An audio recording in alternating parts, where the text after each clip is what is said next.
Welcome to bird media. నేను మీ పవన్ కృష్ణమూర్తి.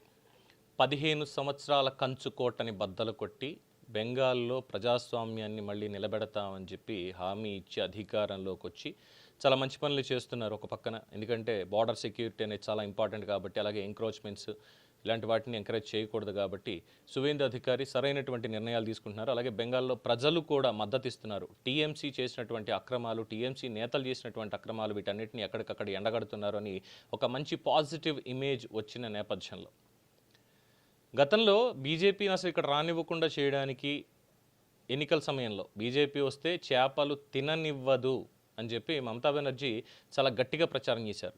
ఇంకా మాట్లాడితే అదే ప్రైమరీ ఆబ్జెక్ట్గా పెట్టుకొని ప్రచారం చేశారు. సో అప్పుడేం చేశారు బీజేపీ నేతలు? ప్రజల ముందే చేపలు తింటూ అది అబద్ధ ప్రచారం అని చెప్పి వాళ్ళు ప్రచారం చేశారు.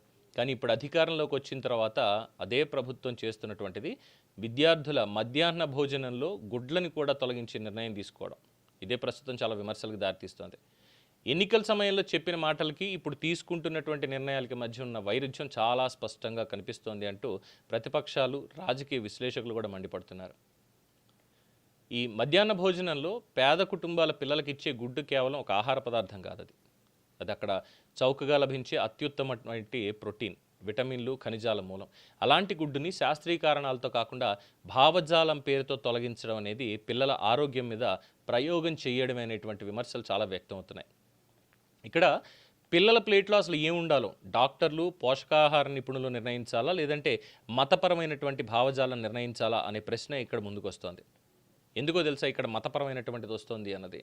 మధ్యాహ్న భోజన బాధ్యతల్ని పూర్తిగా శాఖాహార విధానాలు పాటించేటువంటి ఇస్కాన్ సంస్థకి అప్పగించడం ద్వారా గుడ్లు, ఉల్లిపాయ, వెల్లుల్లి వంటి పదార్థాలు కూడా మెనూ నుంచి దూరం అయ్యేటువంటి పరిస్థితి ఏర్పడింది అనే విమర్శలు ఇక్కడ బలంగా వినిపిస్తున్నాయి. అసలు ఎందుకు ఇవ్వాలి ఇస్కాన్కి? అక్కడ కోట్లాది మంది పేద విద్యార్థుల పోషకాహారాన్ని ఒక సంస్థ ఆహార సిద్ధాంతాలకు అనుగుణంగా మార్చడం ప్రభుత్వ బాధ్యతకి విరుద్ధం కాదా? ఇదే చాలామంది అభిప్రాయపడుతున్నారు. ఇక్కడ దక్షిణాది రాష్ట్రాల ఎగ్జాంపుల్ కూడా తీసుకోవాలి. ఒకవైపు కర్ణాటక, తెలంగాణ, తమిళనాడు, ఆంధ్రప్రదేశ్ వంటి రాష్ట్రాలు విద్యార్థులకి మరింత పోషకాహారం అందించే దిశగా గుడ్లు, ప్రోటీన్ అధికంగా ఉండే ఆహారాన్ని ప్రోత్సహిస్తున్నాయి.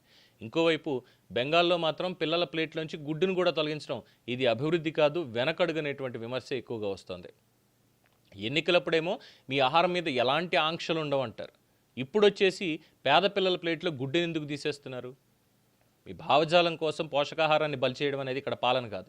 పిల్లల ప్లేట్లో రాజకీయాలు కాదు, పోషకాహారం ఉండాలి అంతే తప్ప ఏదో ఎన్నికల స్టంట్లో చేపలు తినేవారు. సరే, అక్కడ మమతా బెనర్జీ చేసినటువంటి ఆరోపణ ఇక్కడ స్కూల్ దగ్గరికి వచ్చేసరికి పిల్లల మధ్యాహ్న భోజన పథకానికి సంబంధించి ఇక్కడ అప్లై అవుతుంది నిజంగానే. అక్కడ చేపలు అనేది అది నాన్ వెజిటేరియన్ కూడా కాదు. బెంగాల్లో చేప అంటే అది సహజంగా దొరికేటువంటి ఒక ఆహార పదార్థం అంతే. అది ఎవరైనా సరే, ఇంక్లూడింగ్ అక్కడ అంటే బ్రాహ్మణులకి మాంసాహారం నిషేధం అంటారు కదా, కానీ బెంగాల్లో బ్రాహ్మిన్స్ కూడా అక్కడ చేపలు తింటారు. అది అక్కడ నేటివ్. అలాంటిది పిల్లలకి గుడ్డు అనేది ఇక్కడిది కాదు, సెంట్రల్ గవర్నమెంట్ తీసుకొచ్చినటువంటి నిర్ణయం కదా, అది వాళ్ళు ఇచ్చింది కదా. మరి తీసేయడానికి సువేందు అధికారికి ఏముంది అక్కడ? సో బీజేపీకి చాలా నెగిటివ్ అవుతుంది, నో డౌట్.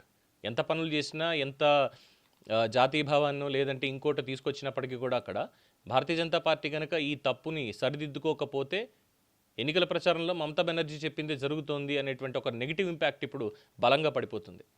అయినా మమ్మల్ని ఎవరేం చేస్తారులే, ఇప్పుడు ఎలాగో మమ్మల్ని ఏం చేయలేరంటే ఎన్నికలు వచ్చిన సందర్భంలో చాలా గట్టిగా చెప్తారు. ఒకవేళ ఇక్కడ కాకపోతే వేరే చోటైనా ఎగ్జాంపుల్ చూపించి మరి. సో భారతీయ జనతా పార్టీ అధినాయకత్వం కాస్త దీని మీద దృష్టి పెట్టి ఎక్కడికక్కడ కట్టడి చేయకపోతే మాత్రం చాలా ఇబ్బందులు ఎదుర్కోవాల్సినటువంటి పరిస్థితి ముందు వస్తుంది అని రాజకీయ విశ్లేషకుల అభిప్రాయం. చూద్దాం సువేందు అధికారి ఎటువంటి నిర్ణయం తీసుకుంటారు దీని మీద అని.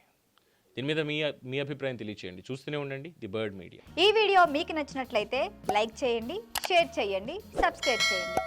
మరిన్ని అప్డేట్ల కోసం మా వాట్సాప్ ఛానల్ను ఫాలో చేయండి.